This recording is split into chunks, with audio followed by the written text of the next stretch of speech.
সবাইকে আবার একটা নতুন ভিডিও শুভেচ্ছা জানাচ্ছি। তোমরা কেমন আছো? আশা করি সবাই ভালো আছো।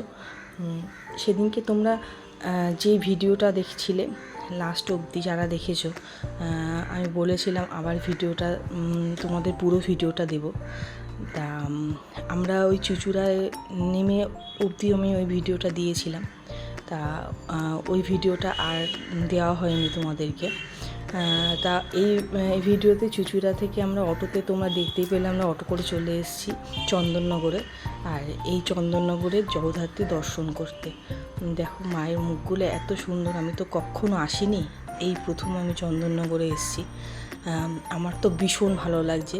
আর আমার সঙ্গে যারা দেখোনি তারাও চন্দননগরের ঠাকুরগুলো দেখে নাও।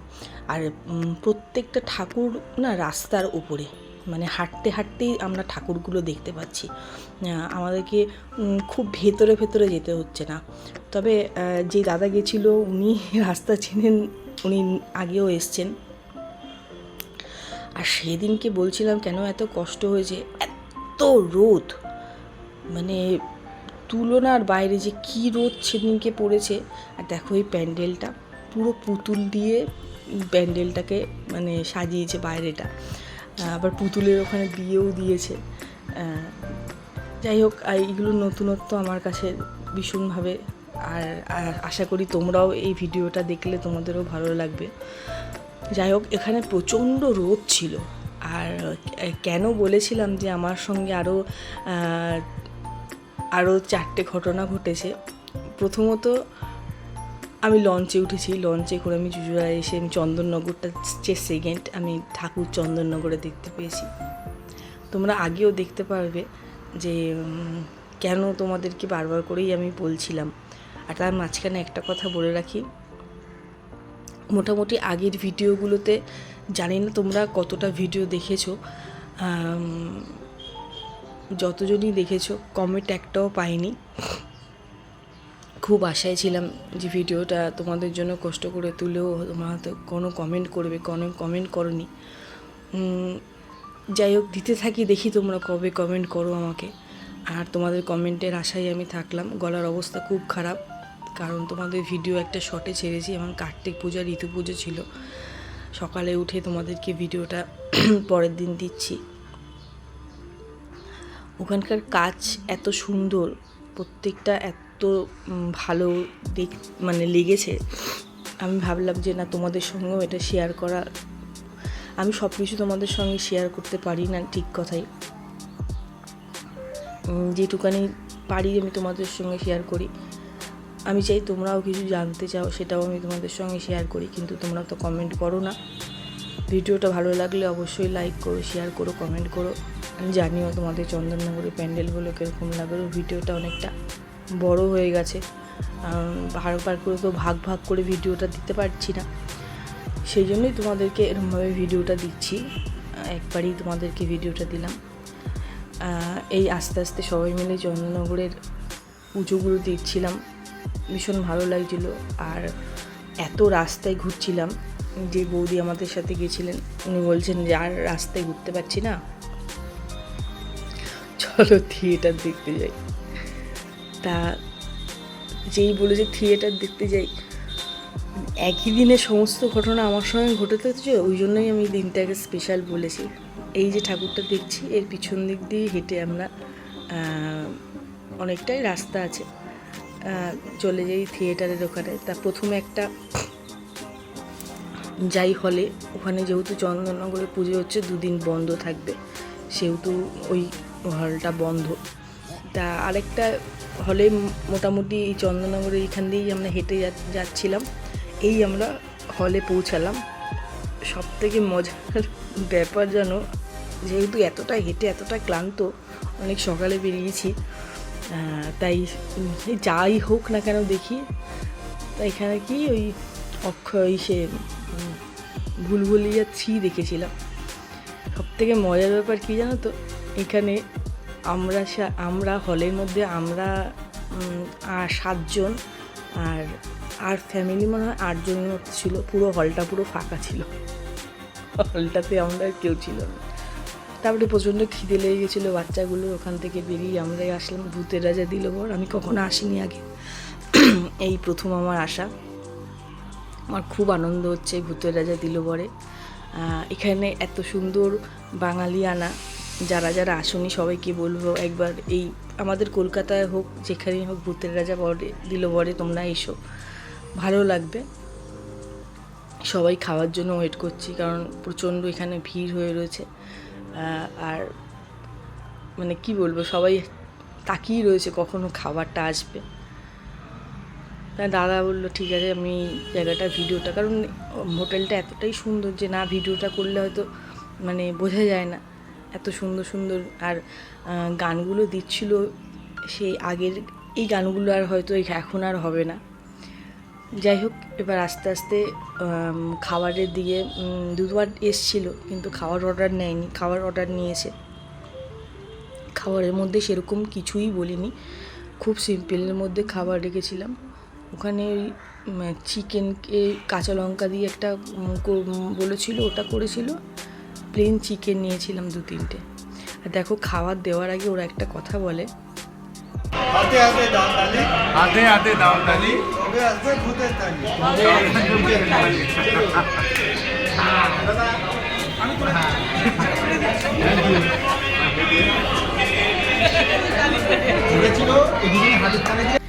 খাবার মানে কথাটা হচ্ছে নতুনত্ব। এই আমাদের খাবার দুটো বাচ্চার জন্য দিয়েছিলাম চিকেন, চিংড়ি মালাইকারি আর পোলাও, আমাদের 2 রকম চিকেন আর রাইস। আর সেরকম কিছুই বলা হয়নি, কারণ অনেকটা রাত হয়ে গেছিলো, প্রায় 6:30 বেজে গেছিলো, ওই জন্য আর সেরকম ভারী খাবার কিছু খাওয়া হয়নি। এবার আমরা চন্দননগরের মেন আকর্ষণ হচ্ছে লাইটিং, কারণ ঠাকুরটা দেখে যদি চলে যাই, লাইটিংটা না দেখি মনটা খারাপই থাকবে। তাই জন্য লাইটিংটার জন্যই অতক্ষণ ওয়েট করলাম। আর ওখানে সবথেকে বড় কথা, কেন ওখানে 2টোর পর থেকে সমস্ত টোটো মানে গাড়ি সমস্ত বন্ধ হয়ে যায়, প্রতিটা রাস্তা। এটা হচ্ছে নতুনত্ব যেগুলো রাস্তার মধ্যে ডিজে।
দেখলে কেমন লাগলো, আশা করি তোমাদের ভালো লেগেছে। এটা নতুনত্ব ছিল।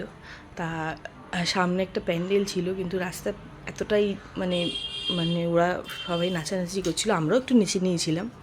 যাই হোক, ওই জন্য ওই ঠাকুরটা দেখা হয়নি। ওখান থেকে ঘুরে আরেকটা ওই রাস্তায় ঠাকুর পড়েছে, তা ওই ঠাকুরটা দেখতে গেলাম। ভীষণ ভালো লাগলো জানো তো রাস্তার। আর ওখানে এতটা হাঁটা হয়েছিল, সবাই ক্লান্ত হয়ে গেছিলাম, আর হাঁটতে পারছিলাম না, কারণ ওখানে আর কিছুই চলছে না। দেখো শুধু ওই বাইক, বাইকই চলছে, গাড়ি সমস্ত কিছু বন্ধ। যাই হোক, একটা অভিজ্ঞতা বলবো, ভালো লাগা বলবো, ভীষণ ভালো লেগেছে দিনটা, যে এত সুন্দর করে নতুনভাবে সেলিব্রেট করেছি সেই দিনটাকে।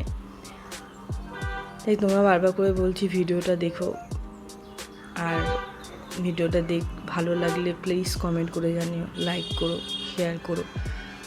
তোমরা তো ভিডিও কিছু লোকে দেখছে কিন্তু কমেন্ট কেউ করছে না। এতটা মানে আমি চাইছিলাম আমার সঙ্গে তোমরাও দেখো, তোমরা দেখলে এবং তোমরা যদি লাইক করো, তোমরাই সাবস্ক্রাইব করো, আমি আবার আগিয়ে নিয়ে যাব চ্যানেলটাকে, নাহলে চ্যানেলটা এরকমভাবে থমকে দাঁড়িয়ে থাকবে। অনেকটা আশা নিয়ে তোমাদের কাছে বারবার করে রিকোয়েস্ট করছি, প্লিজ দেখো ভিডিওটা। আর এই তোমাদের সঙ্গে সমস্ত কিছু শেয়ার করলাম, আর চন্দননগরের লাইটিংও শেয়ার করলাম তোমাদের সঙ্গে।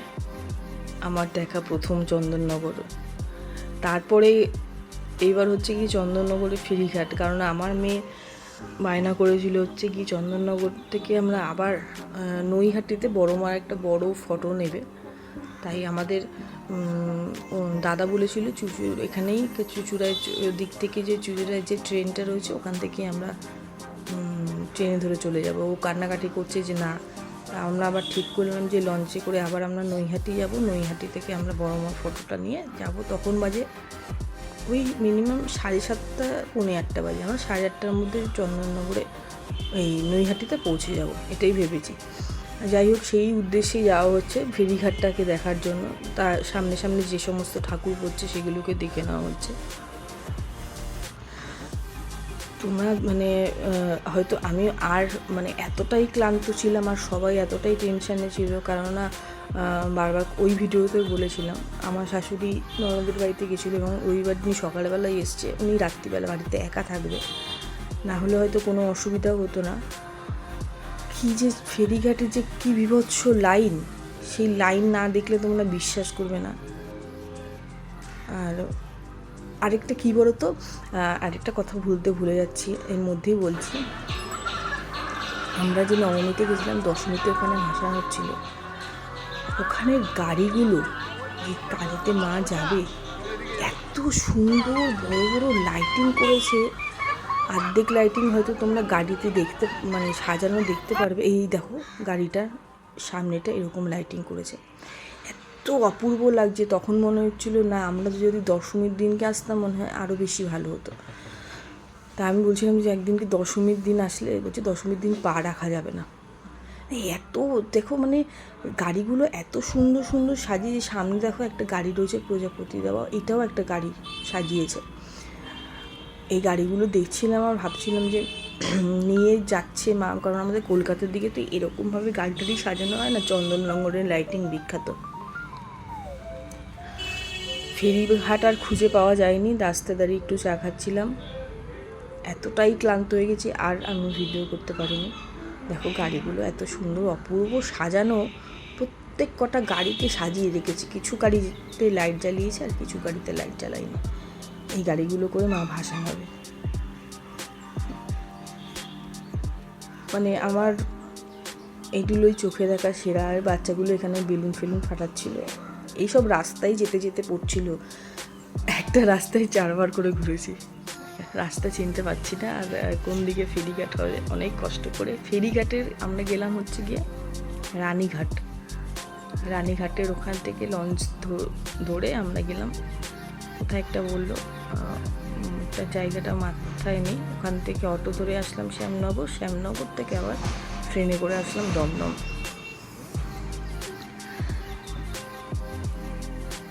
যাই হোক, মন খারাপও হচ্ছিল যে আর ঠাকুর দেখা সম্ভব না, আর আবার কবে আসবো। আবার খুব ক্লান্তও লাগছিল, মনে হচ্ছিল না এবার বাড়ি চলে যাই, কতক্ষণে রাস্তাটা পাবো। যাই হোক, তোমার ভিডিওটা দেখো, লাস্ট পর্যন্ত দেখো, আশা করি তোমাদের ভালো লাগবে। আর ভালো লাগলে প্লিজ লাইক কমেন্ট শেয়ার করো। বারবার করে বলি, সবাই ভালো থেকো, সুস্থ থেকো। আবার কোনো অন্য ভিডিও নিয়ে তোমাদের সামনে আসছি।